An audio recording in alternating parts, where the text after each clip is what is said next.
বাংলাদেশ গৃহযুদ্ধের দ্বারপ্রান্তে ছিল বলে মন্তব্য করেছেন অন্তর্বর্তী সরকারের ডাক, টেলিযোগাযোগ ও তথ্যপ্রযুক্তি উপদেষ্টা নাহিদ ইসলাম।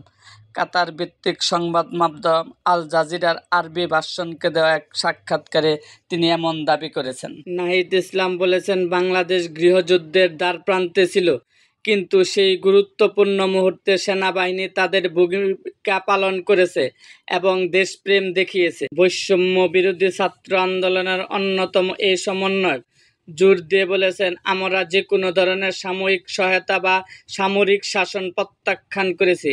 বাংলাদেশের ইতিহাসে সেনা সমর্থিত শাসন জনগণের স্বার্থে সঙ্গতিপূর্ণ ছিল না।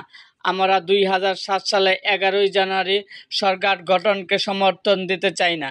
সেই সময় পর্দার পেছন থেকে সরকারকে নিয়ন্ত্রণ করেছিল সেনাবাহিনী, বলেন এই উপদেষ্টা। নাহিদ ইসলাম বলেন, আমাদের প্রত্যাশা সেনাবাহিনী দেশ ও জনগণের সেবা করবে। নির্বাচন প্রসঙ্গে টেলিযোগাযোগ ও তথ্য প্রযুক্তি উপদেষ্টা বলেছেন, এই সরকারের সময়সীমা এখনো নির্ধারণ হয়নি এবং আমরা স্পষ্ট করে দিয়েছি যে সরকার পুনর্গঠনের কাজগুলোর উপর সময়সূচি নির্ভর করবে। বিপ্লব ব্যর্থ হবে কিনা এমন প্রশ্নের জবাবে নাহিদ ইসলাম বলেন, আশঙ্কা আছে, কিন্তু আমরা সচেতন থাকব।